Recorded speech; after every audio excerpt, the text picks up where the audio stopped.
And Chris is muted. So, hello, everybody, and welcome to the Automation Village Muted Edition. I'm Dave Uh, Spencer.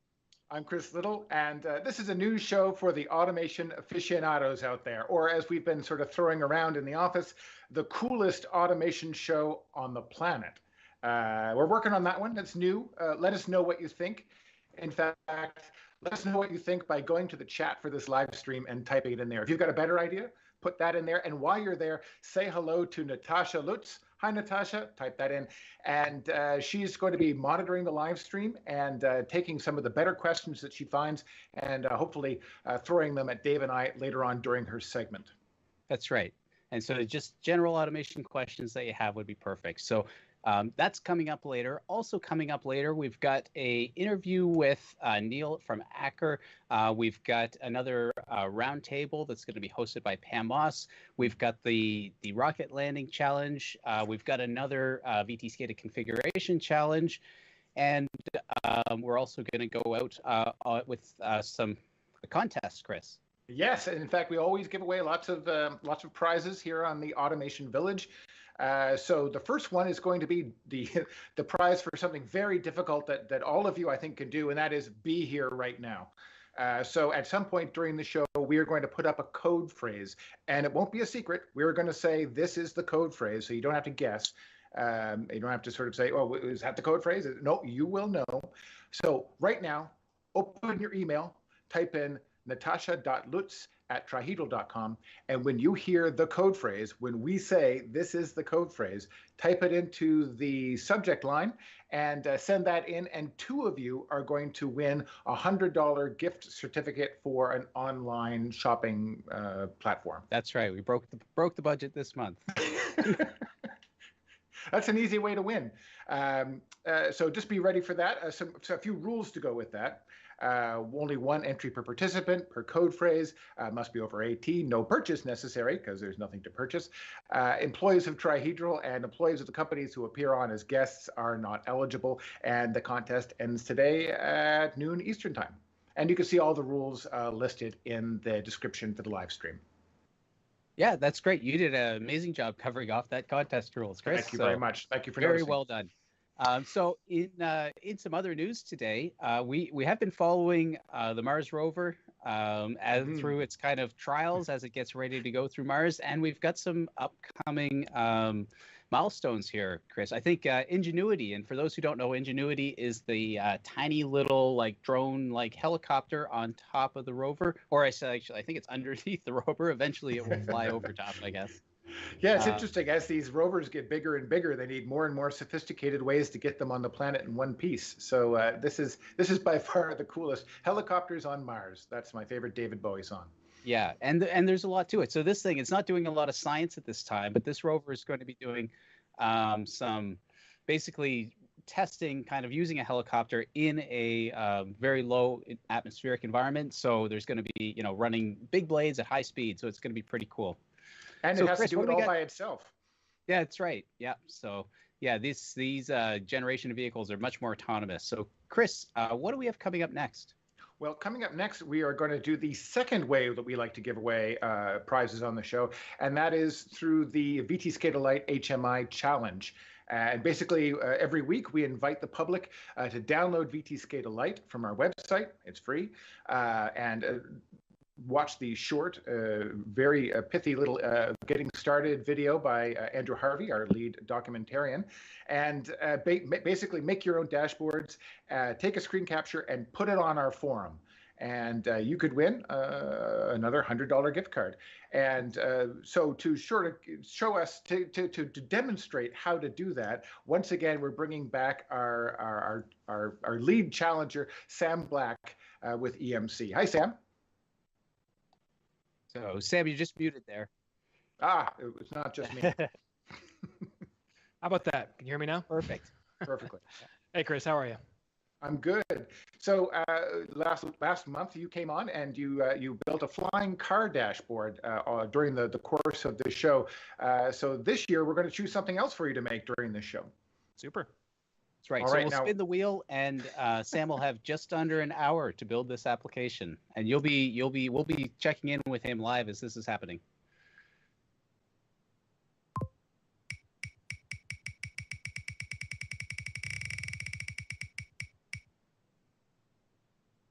Ooh. Okay. So a submarine.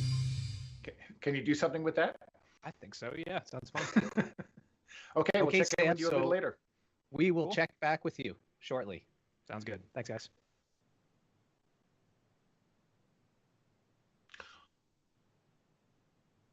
Excellent. So if you want to take the challenge yourself and appear on our show and actually create your own dashboard, you too could win a $100 gift card. That's right. And so, as Chris noted earlier, just download VTScada Lite and you shouldn't have any issue. It includes the graphics, the libraries, everything that you need to go ahead. And Sam will be using all the kind of built-in components for what he's doing today. All right, looking forward to that.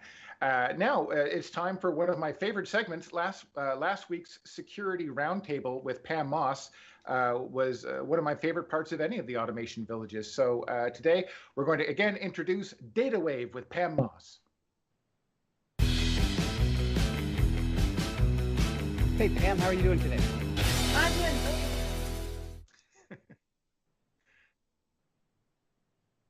Sorry, go ahead, Pam. No, I just want to say good morning to everybody. And I want to add a fun fact to the Mars mission from your earlier talk today. I saw last night that actually part of, I'm from North Carolina, and the Wright Memorial is just up the coast from me, where Wilbur and Orville flew. They actually have a piece of the cloth from the plane that's on the little helicopter that they're going to fly, the little drone.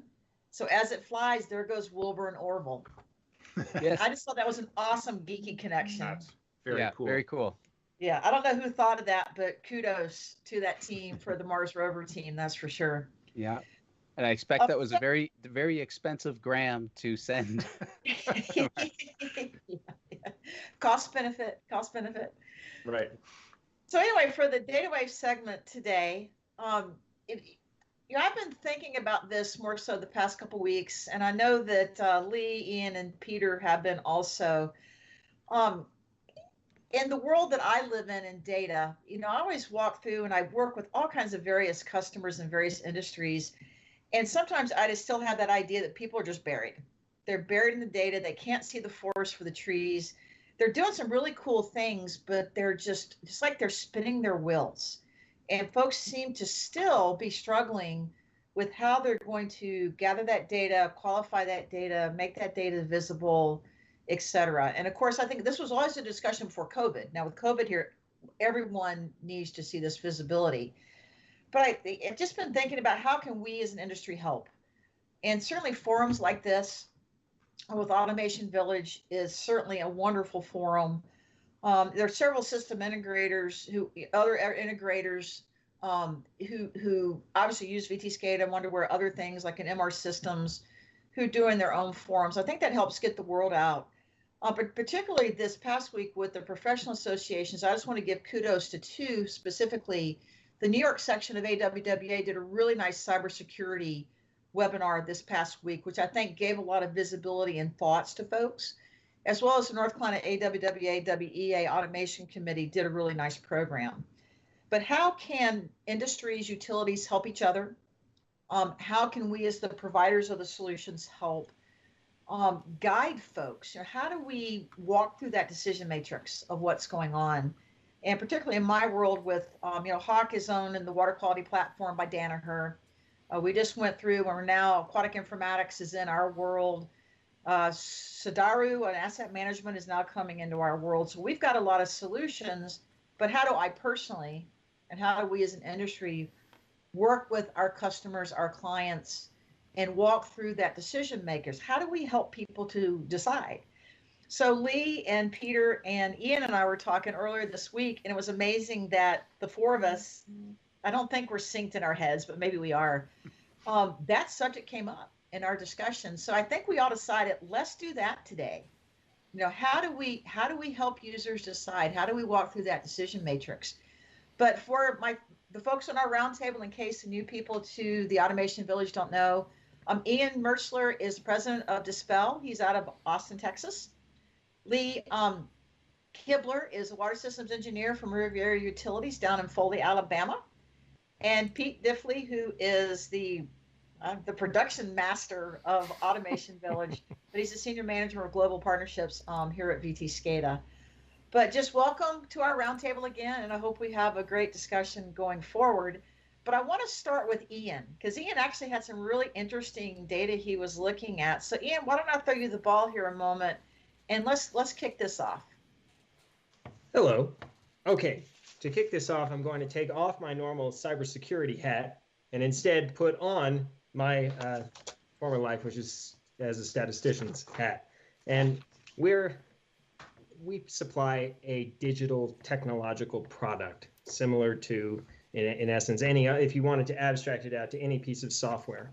And what we found, and for some context here, was of the 178 water utilities that we know well, as in on a first name basis, we can call them, the data that we were getting out on conversion rates, and in other words, agreeing to do something, had declined markedly after the pandemic started. So I collated the data. Prior to a pandemic, in the United States, if there were fewer than 5 decision makers at a water utility that were involved in acquiring new technologies, the conversion time frame from I haven't heard of you to we should try something was 7 to 9 weeks. Now you could gin this up a little bit if you put some poor soul into a Kia and drove them out every single week to the site, but not by much. If there were more than 5 decision makers, it was 5 months. And there wasn't really a way around that. If they had an innovation center, the conversion rate to actually agreeing to deploy something in the field was between 1 year and 18 months. But that doesn't mean that that may have been an accelerant to what they otherwise were doing. The important thing is, post the start of the pandemic, if there are fewer than 3 decision makers, it's now 5 months. So it's gone up to what it was with above 5 decision makers. And if there are more than 3 decision makers in the room, acquisition of new types of technologies just for the purpose of trying them out has flatlined. There's no conversion rate taking place amongst the people that we speak to. And it is particularly telling when you get an inbound call from heads of water utilities asking for our best recommendations on textbooks for achieving group consensus. So this is clearly a problem within the sector. You know, and it's interesting is it slows it down. And I think we also talked some about those decision matrices. When many of you on this program right now have gone through all kinds of strategic plannings. You know, do you do the 4 segments, the 9 segments? Do you try to figure out, high impact, low cost, high impact, high cost? And you've walked through, many of you, in different venues on how to make that decision. But it is interesting those stats, Ian, very, very interesting on getting folks to actually walk down that path. And I guess real quick question though, before we go over to Lee, do you see in the folks you work with, is this a combination of public and private, or mostly public, or have you looked at any sort of correlation between that? I found no correlation when I looked at that, and that was statistically evident. The one thing that was pretty remarkable was the tight correlation between if the people who ran the teams had previous military experience, they were much more likely to be able to move things along. I've tried to delve into that from a numbers point of view, and I haven't been successful. What I have found, though, is you sort of gut instinct get that if they ran a platoon, they can manage to get people to come to at least a decision on what they should do next. So that was a remarkable thing. There is some correlation between if you were in the military and if you went into the public utility sector versus the private one. No, very, very interesting. Thank you for that perspective. That is thought provoking. Good morning, Lee. How are you? Oh, Lee, come on. I think you're on mute. I do believe. There we go. Sorry, guys. We are 3 for 3. You have so much experience. What's your idea in this decision world? The biggest thing from a utility perspective is most utilities lean pretty heavily on consultants and other, and we tend to stick with the same consultants over the years. And we also tend not to sharpen our toolkits. And in this day and age, we need to be able to use the forums that are available, the World Wide Web and YouTube, to sharpen our tool kits and continue to be relevant in this modern era of advancing technology. We need to use the internet more for than just kittens and watching people earn Darwin Awards. So we also need to, when we're dealing with our consultants, not be afraid to say if the consultant is really good at civil engineering, but they're not very good at electrical engineering, to look outside of their firm for additional resources and factor in service and support after the bid.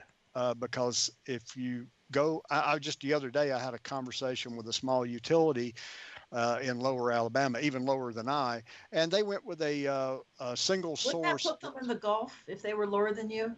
They are, yeah, way almost in the Gulf, and they went with a one-man show, and he subsequently died.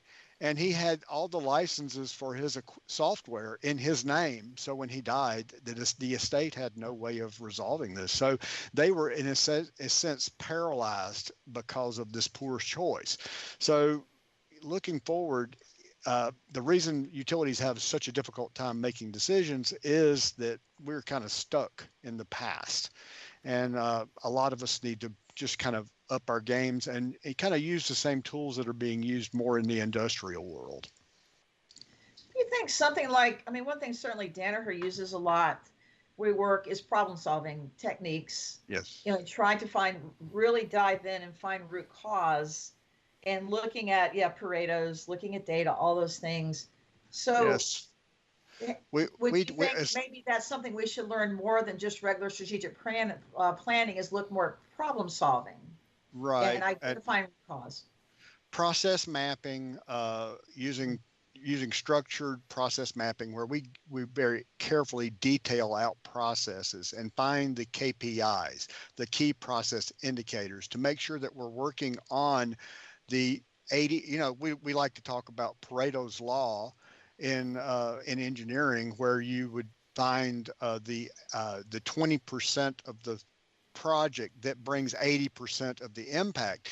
And that really speaks highly to the organizations, because we're so resource limited. If we can spend our times working on the correct problems rather than doing a gigantic project where we have 1,000 different bullet points, where we're just kind of paralyzed by analysis, and we never move anywhere. So that's, looking for where those top 4 projects and working those out and moving ourselves through the projects in an orderly fashion and making a bigger impact and using our ratepayers' funds appropriately. No, that's a really good point. I love the acronym that someone had said the other day was analysis paralysis. Yes. Let's get away from analysis paralysis. Well, thank you so much. How about you, Peter, from your perspective on decision making? You had some great topics that we discussed the other day. Yeah, so I guess my take on it, Pam, was some of this is just kind of it's the kind of cultural way that that decisions are made anyway, and we talked about the kind of 9-block chart that everyone's kind of who's gone through that strategic planning, and you invariably seem to pick the stuff that's on the extreme left, so you're looking for high impact and low complexity to implement type thing, as opposed to looking at some of the high impact but maybe more complex to implement. And I guess where I was kind of coming from was that because maybe more like public and private, that this is where I feel, having worked in both kind of sectors, that we're sometimes in this thing of it's the fear of failure that is absolutely unacceptable, kind of in the public public utilities, whoever you are, because it's public money, so you shouldn't be failing, and really some of those kind of key innovations that could actually happen don't necessarily happen, because there's no kind of there's no acceptance for, well, we need to have like trial periods, but in a structured way. And this goes back to the entire argument around structured thinking, structured planning and strategy. That if you decided, look, okay, if the public were accepting of the fact that, well, we're going to actually run some form of innovation program, which it's going to be every year we do this, and this is to maximize your spend in whatever efficiencies or whatever you're trying to achieve. And we'll go through this process, and yes, it will cost money, but the outcome is that there should be an ongoing stream of innovation that is feeding in. It's when you start and stop this stuff that there's a problem. And of course, with COVID, we stopped, and things didn't happen, and there was knee-jerk reactions. And what do we do? So if you have this kind of cultural shift where people accept, and the mayor can come on, and superintendent of a facility, if they're all comfortable with saying, well, we're trying this. This is a new process. We don't know if it'll work well, but we're going to do this part as part of our ongoing development. And I used, I guess, the example even that I think that utilities and private companies should get more involved with. And I mentioned the Young Scientist competition that I'm very familiar with from my home country of Ireland. And I mentioned that out of the Young Scientist competition, which is just one of these things where kids basically in school, they come up with some great ideas, they present it, and they win awards. Do you know that the founders of Stripe, the payment system, Stripe came, the Collison brothers are from my hometown, and they actually came from the Young Scientist exhibition as well. And they brought that entire kind of thinking and that on, well, really it's kind of going back to, the challenge, the status quo type thing. They brought that with them from the Young Scientist competition, and look at where they are now. And there's many examples of that. So I would encourage kind of, companies to start looking towards that kind of innovation and development as well. Companies, utilities, hand in hand, looking at those kind of opportunities, I think would be great.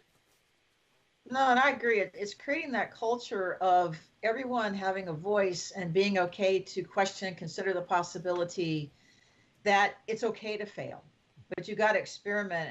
And I don't care if you're a lab tech, a frontline wastewater operator, a tech at an airport. You've got to be able to think of these ideas, the bright ideas, and have a venue to come and get a diverse group together and be able to talk about those things and pilot it.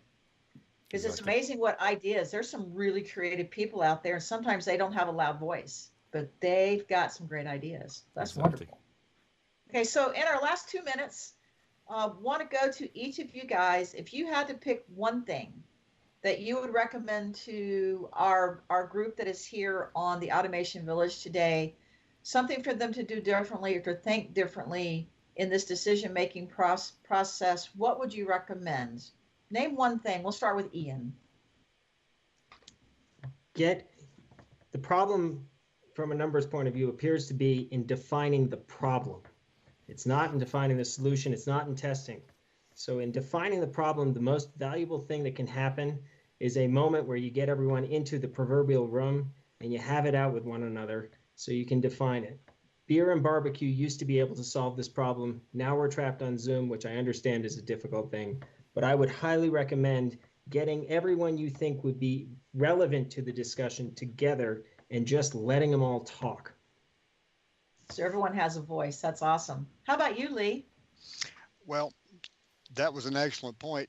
I think sharpening your toolbox and keeping yourself relevant in current technology and knowing that a solution may exist by just exploring and not just sticking with the existing paradigms in your world, looking outside of your industry, looking in other technologies, healthcare, industry, even education. You just trying to find a best-in-case solution that may not fit your current role.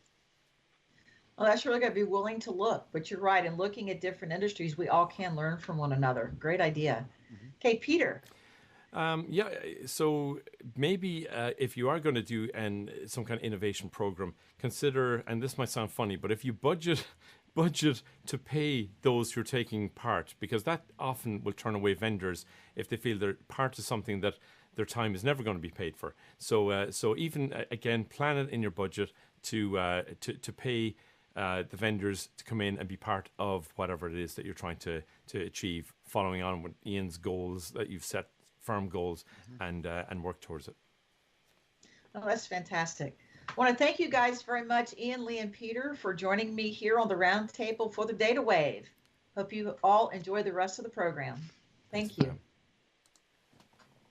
Thanks, Pam. Thanks so much, Pam. Thanks to the whole panel. So next up, we have the Rocket Landing Challenge, starring Dave. No, starring Derek Schultz. Aha! So we've got Derek Schultz just coming onto the line right now. Derek's with Alpha Automation in Saskatchewan, Canada, and Derek is going to perform the simple task of taking the rocket and landing it onto the other platform. So we're just getting Derek online now, and he'll get 3 attempts to win a gift card if he's successful. Hi, Derek. Great. How's everybody doing? Doing Thanks. well. Thanks for being doing the high diving act. Yeah. We appreciate you jumping on so quickly. So anytime you're ready, let's get going with your first attempt here. Okay. Taking off here. Nice. So Good Chris, beginning.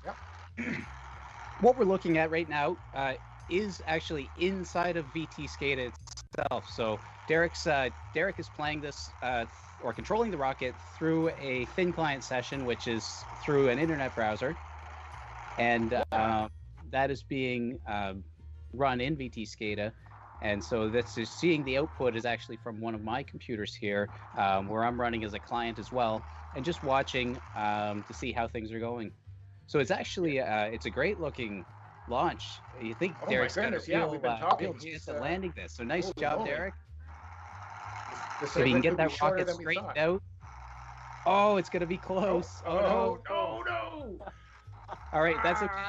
He's got fuel left. Oh, he rallies. He's got See if I fuel. can get, So get it straightened out. Straight. Oh Okay, no. we have a VTScada alarm for low fuel. Oh! So close. That was looking excellent. Okay, Derek. Let's see it Okay, again. I'll try again. Take 2. All right. Right. We have liftoff.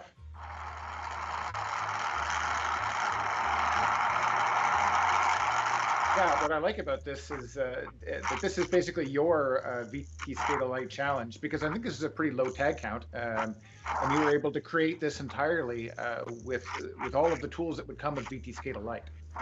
Yeah, that's right. So it's funny that even the rocket is actually a tank that just existed in VTScada.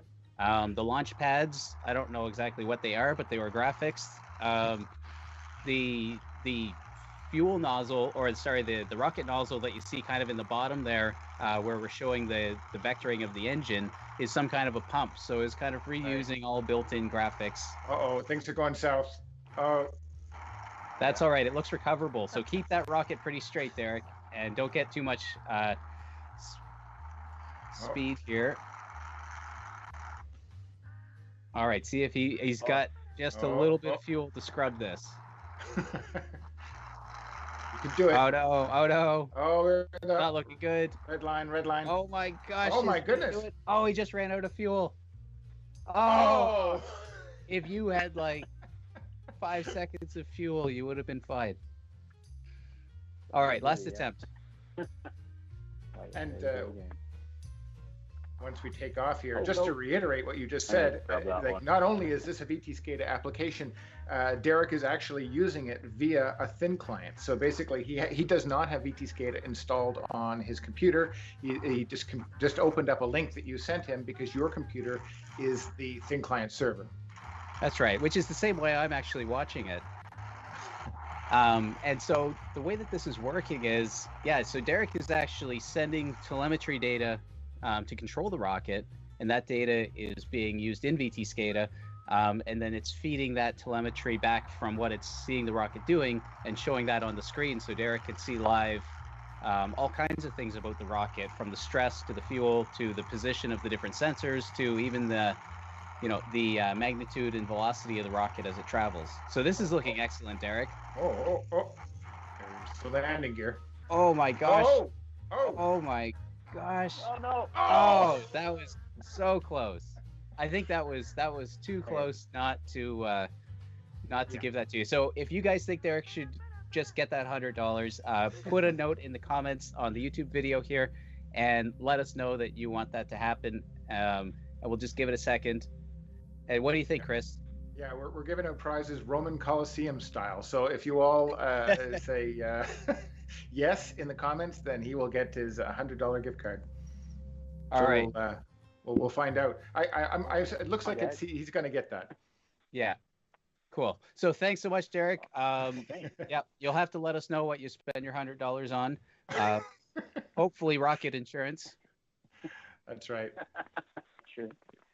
So anyway, awesome. thanks for joining us, Derek. Thanks for playing the the rocket landing challenge. So we appreciate you coming on. See you, Derek. All right. So while you're in the chat already, if you've typed in any questions there, it's time for.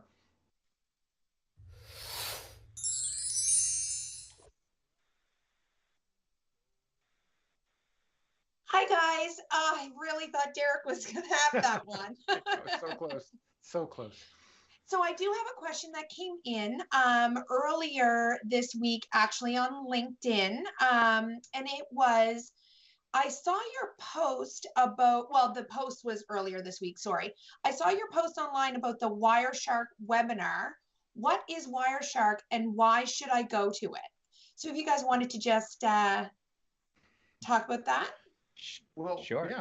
Yeah. Wireshark is a pretty standard tool in the tool belt of most people who work with process monitoring and control systems. It's a free open source packet analyzer. Maybe you could, Dave, describe what a packet analyzer does. Sure. Yeah. So Wireshark's basically a tool to analyze, and it's really built for analyzing traffic that would be going through your network. So you can kind of sit with the computer running Wireshark and then monitor traffic going through. So people don't realize that it's actually often used for lots of kind of white hat tools inside of a market, but also some black hat stuff. So if you were in a cafe, let's say, you may have somebody who's pulled up Wireshark and they're looking for people making unsecure connections out to different clients, and they're actually sniffing for those usernames and passwords. So it's a great tool to find these kinds of things in a network, but it's also a tool that can be used on the other side. And it's often used by people looking to abuse networks. So if you're not connecting into a system through TLS, then somebody might be able to be monitoring that using a tool like Wireshark. So like I say, it's kind of a double-edged sword. It's a fantastic thing to have open available to anybody, though. And if you'd like to learn more about actually getting started with Wireshark, we have that email was to do with the fact that VTScada's Brian Sinkler is doing a presentation for ISA where he's bringing in somebody to do a Wireshark presentation. That's right. And I've gone ahead and I've put the link in the comments there. So you can go ahead directly after this episode. You can register and find out more about Wireshark over there in that webinar. Again, link is in the comments. Cool. Very timely. Great. Thanks, Nat. Thanks. All right, now it's time to check in with Sam Black and see how he's doing creating our submarine dashboard. Hey, Sam. Hey, Chris. Yeah, coming How's along it pretty going? well. Great. That's going Can we great. see what you've got? Yes. Cool. I'm always amazed that Sam's so deep into concentration, but he's able to just jump back as soon as we kind of say, going back to Sam. Mute is a powerful tool. All right, so here's what we've got so far. This is all done in the Idea Studio in VTScada Lite. So basically we have a submarine that as time goes on is going to go from left to right. The way that works, we've got a clock here that runs, and that uses an expression called now, which gives sort of an interval. So we have a clock that advances some timer, and the timer determines how much these parts move. So when we flip the game to run, this is actually a scale object in the background. It's just shifting from right to left. And we can change our rate of descent with this slider here. Nice. And that rate of descent uses one of my favorite tools, which is the multi-write. So basically every clock cycle, our depth vertical changes by our rate of ascent divided by 4. Right.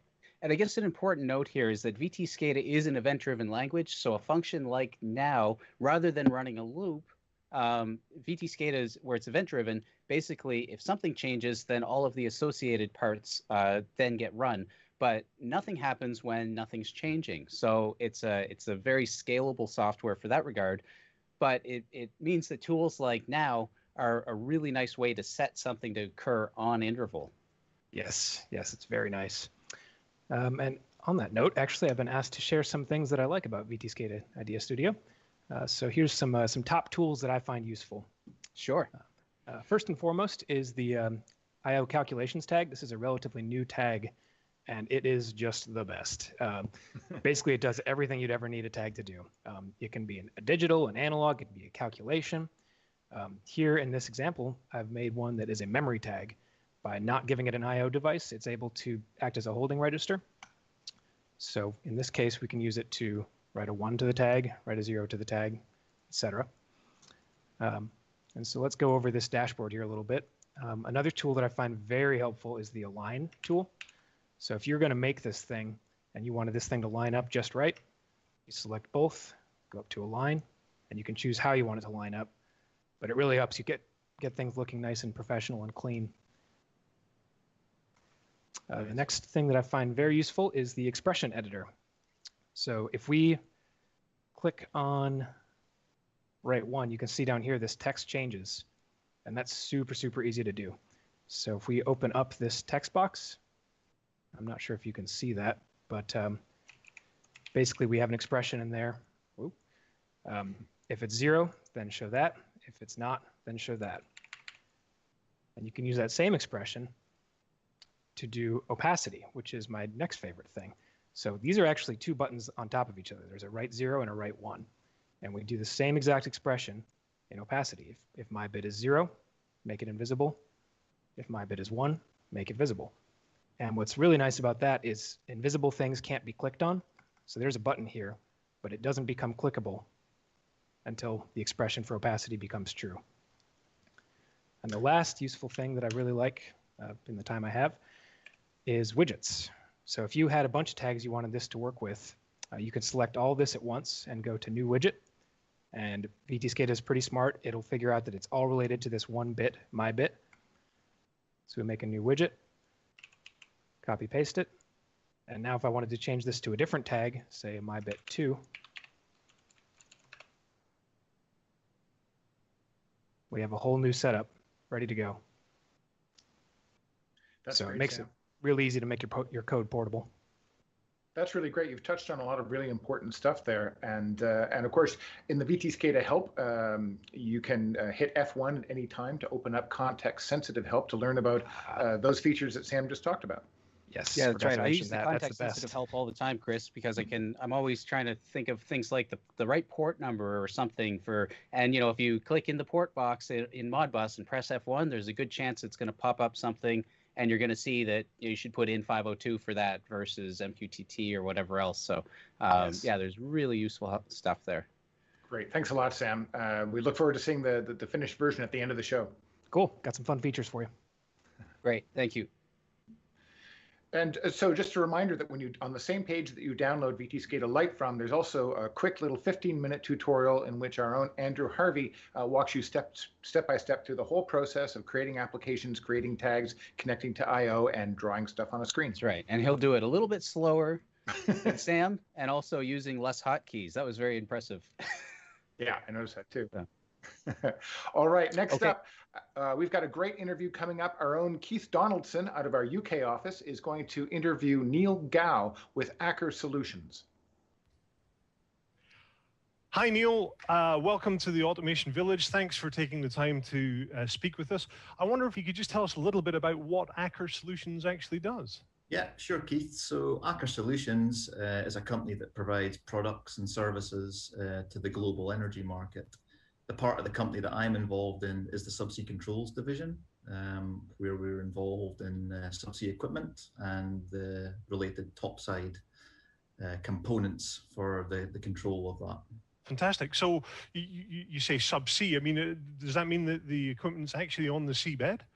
Yeah, so we supply a number of different pieces of equipment that get deployed subsea. You're talking about the subsea control module, which sits on top of a subsea Christmas tree. That's all tied back to the surface, where we've got equipment like a master control station.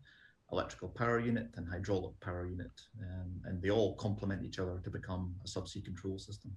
Wow. Now, a Christmas tree, that's not the sort of thing you'd put next to your fireplace in your house, right? No, there's no tinsel or fairy lights on these trees. These are basically mechanical stacks with either vertical or horizontal valves. Sits on top of the subsea wellhead, and basically its purpose is to control the flow of hydrocarbons from the reservoir. So where does VTScada fit in here? At what point are you using VTScada? Yeah, we've been using VTScada and its previous incarnation, so VTS and Web, for many, many years.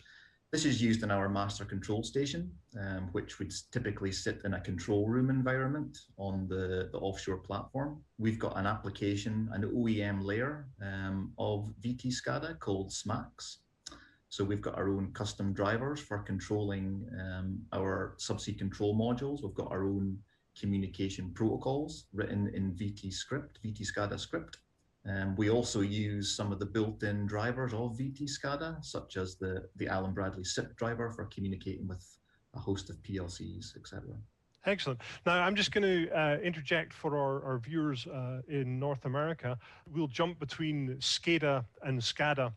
We actually call it VTScada over in Europe and UK, but in North America, it's VTScada. And because I speak to my colleagues all the time, I tend to use SCADA. Now, how do you communicate from the top side to the subsea control modules?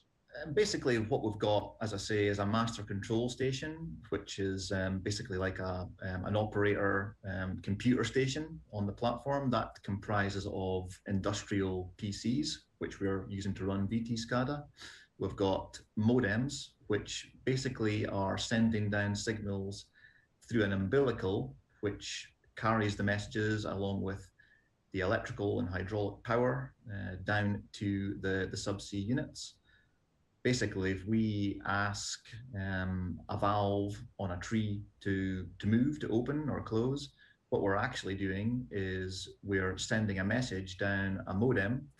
The modem inside the subsea control module decodes that signal. It will fire a solenoid, an electrical solenoid, which results in hydraulic energy being output from that control module to operate a rather large valve on a Christmas tree. What sort of pressures, you mentioned hydraulic pressures there. What sort of hydraulic pressures are you talking about? So the hydraulic power units on the surface, they will typically output on average for a high pressure supply, perhaps something as much as 500 bar, maybe 600 bar. Wow. So quite an extensive pressure, yeah. To put that in context, we're often having to deal with distances from the host platform of up to 100 miles in some extreme cases. So the equipment's on the seabed. It's not like you can just swim down and push the reset button if something goes wrong. Do you have redundancy built in? We do. We've got redundancy both subsea and topsides. So topsides is a lot more simpler. It's basically two industrial PCs within the master control station arranged on a hot standby basis. Our subsea control modules tend to have dual electronics, so it'll have a subsea electronics module A and B. So we retrieve values from both back to the master control station. Okay, and what do you do with those values? I mean, do you display them both to the operator, or what do you do? No, so built into our OEM layer, our SMACS product, we have got a number of arbitration policies to basically select the best quality information from SEMI and SEMB. Fantastic. So you mentioned that you have the SMACS OEM layer. What other unique things do you have in there that would differentiate it from a standard VTScada application? Well, I believe we're away to be doing a screen share soon, so you'll see right away that the operator interface looks quite different from out-of-the-box VTScada. So what you see in front of you is the SMACS application. What you see in the background with the communication messages going to and fro, that's our subsea simulation, which we call Mascot or ETU, to simulate the subsea control modules. That looks like, do I recognize a little web icon on the taskbar there? Is that our You old... do. So Mascot, the simulation unit, that is actually built on Trihedral web, dating all the way back to 1996, I believe. This is a wow. an early version of Web 4, I believe it is. Yeah. So that overview screen there, it looks completely different to what we would class as standard VTScada application. Can you just give us a quick run through of some of the screens, perhaps? So yes, so at the top here, you've got an alarm banner. Now, it just so happens we don't have any alarms at this exact moment, but this, if we did, this is where they would appear. You've got the main operator screens further down. That can display, here's our MCS status. We've got hydraulic power unit status. We've got a typical well page with all the sensors and valves and chokes. On the right-hand side, you've got the usual customer logo, you've got some alarm control, and you've got some quick links to some other useful parts of the system, such as the tag browser. If you need to do some trending or look at the event log or the alarms, then you've got some quick links to them here. And at the very bottom, you've got the event log. Okay, so the tag browser would just be the standard VTScada tag browser, for example? Well, we have got the standard VTScada tag browser in the latest version of SMAX. Okay. But this is a previous version dating back a few years now. So this is SMAX version 6, and it has got its own customized tag browser. Right. Right, very good. So I see a button there called Sequences, just a hot link button called Sequences. Is that the shutdown system? Is that correct? It is. So most of these systems have got some form of shutdowns to be run, and that's basically an interface to the platform control system, which can decide, you know, we've got a bad situation occurring here. We need to instruct the subsea system to shut down.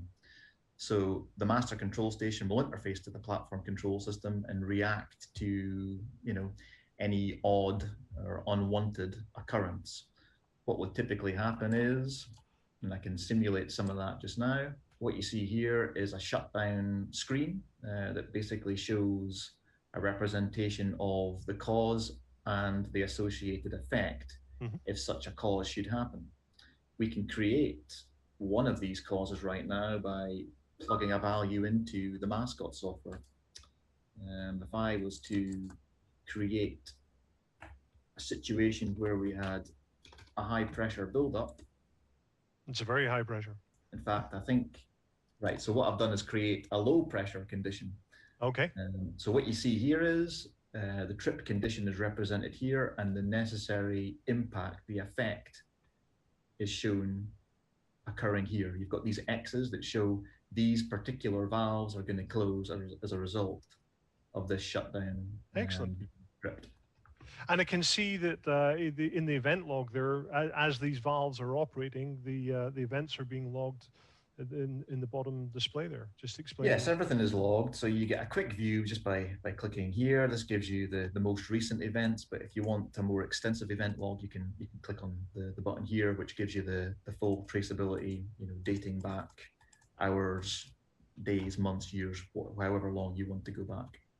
Back on the, I think I noted on the MCS page that you had the Master Control Station overview page. There. Yes. That showed the layout of your actual rack that's installed offshore.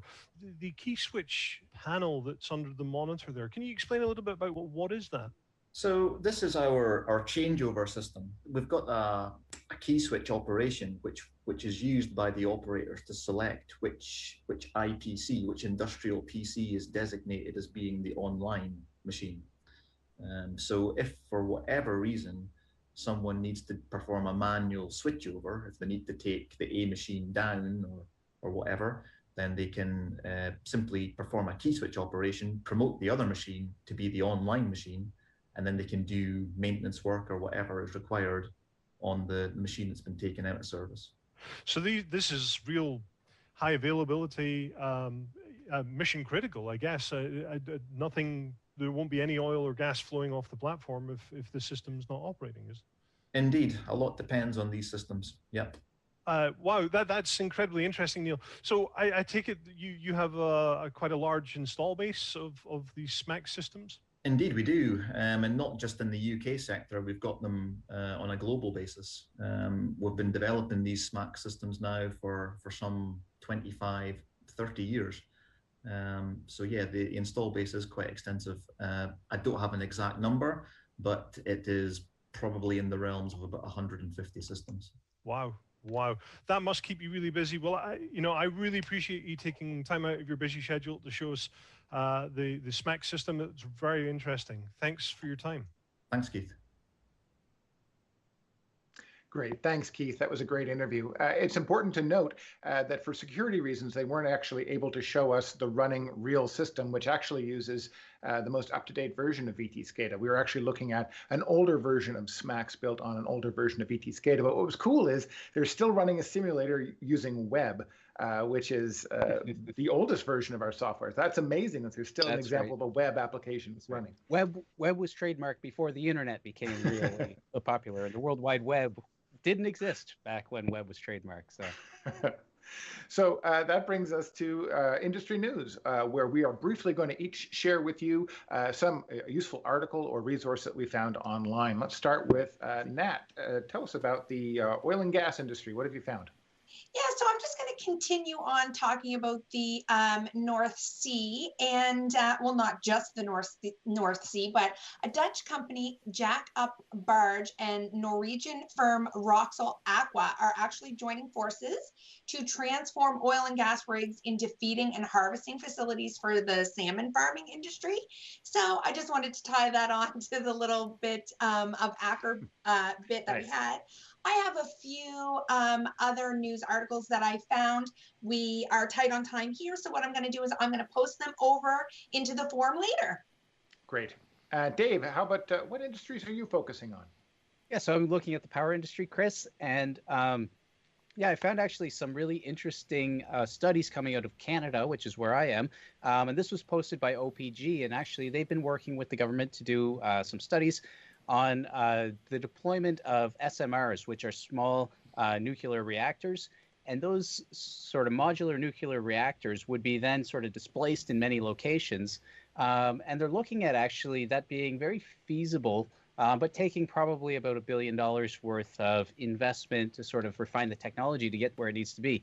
Now, besides the fact that it looks good here, it's something that ties back very closely to what we talked about previously with the issues and the power distribution issues in Texas. And as they look into these microgrids, right now, everybody's talking batteries in Texas, and people are nervous about renewables and other things and how that's going to work. And so I just want to kind of note that SMRs probably are going to become a hot topic in the U.S. as well, as people start looking at these more microgridding. Excellent. Over to you, Pete. What do you got? Very quick one. So I was actually looking at micro additive manufacturing. So it's kind of 3D printing at a micro level. And there's a company, and this is courtesy of Manufacturing Tomorrow, good article. And they basically have got it right down. So micro, well, what does micro mean? Well, this company called Nano Fabrica, and they have this Terra 250. And with the process changes that they can actually they can print down to DNA size strands that are 925, 950 microns in size with very high levels of accuracy. Think about that. Very good. And actually, I think we are running out of time, so I'm going to skip mine, but I'm going to share my article as well as everybody else's on the forum. So after, not long after the show ends, you'll be able to find all those resources there. Great. So Chris, it's that time. Oh, it's that time. It's the time for the secret word. Everybody get your email open. Right. This is the moment. Right. So you're going to email natasha.lutz@trihedral.com as you see it on the screen. And in the subject line, you're going to put, Chris? Subsea. Subsea. And then hit enter and send. And 2 of you are going to win a $100 gift card for an online shopping thing that rhymes with Blamadon. I can't imagine what it is. I received a package from Blamadon today, actually. People keep taping my Blamadon packages.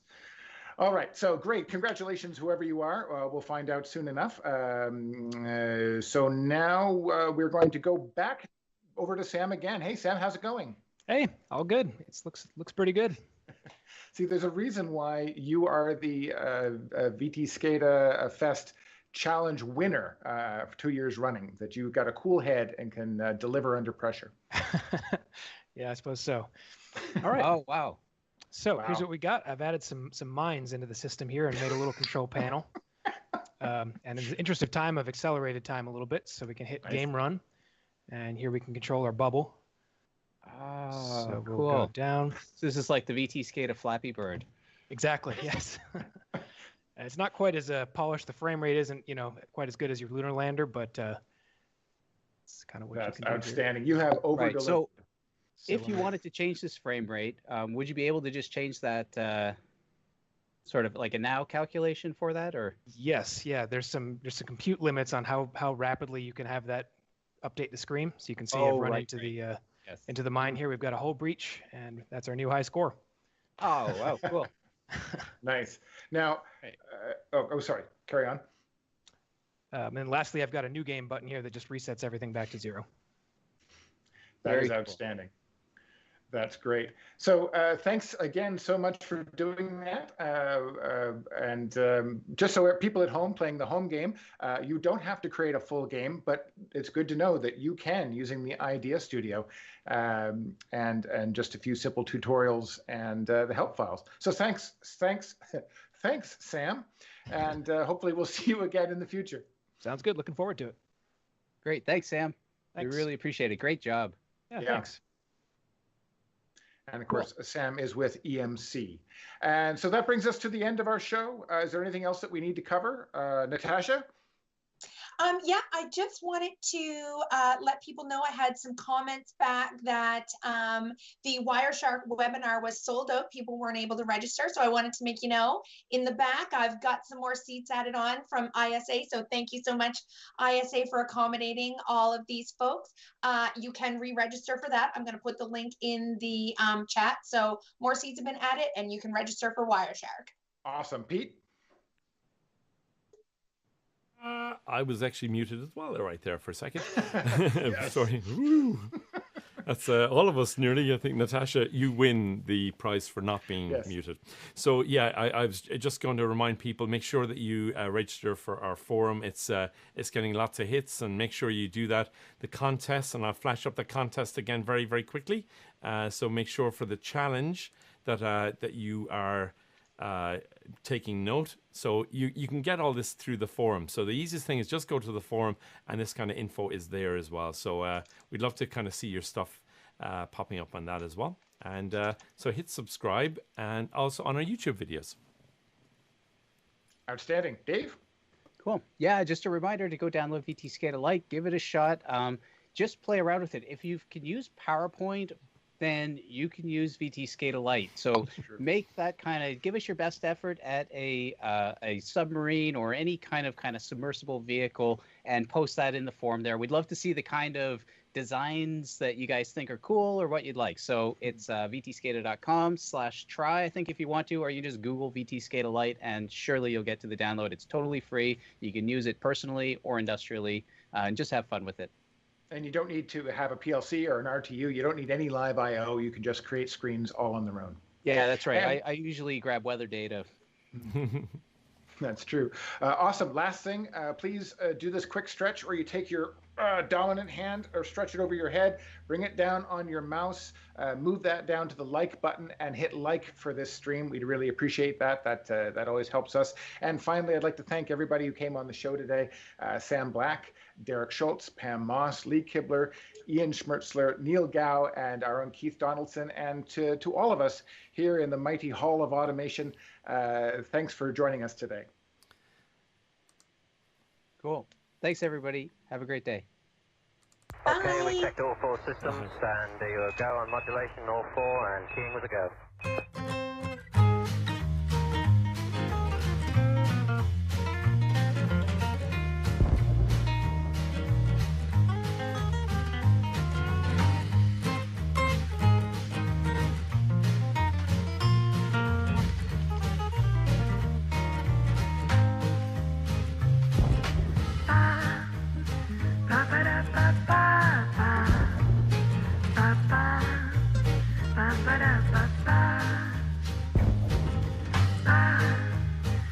ba ba ba ba ba ba ba ba ba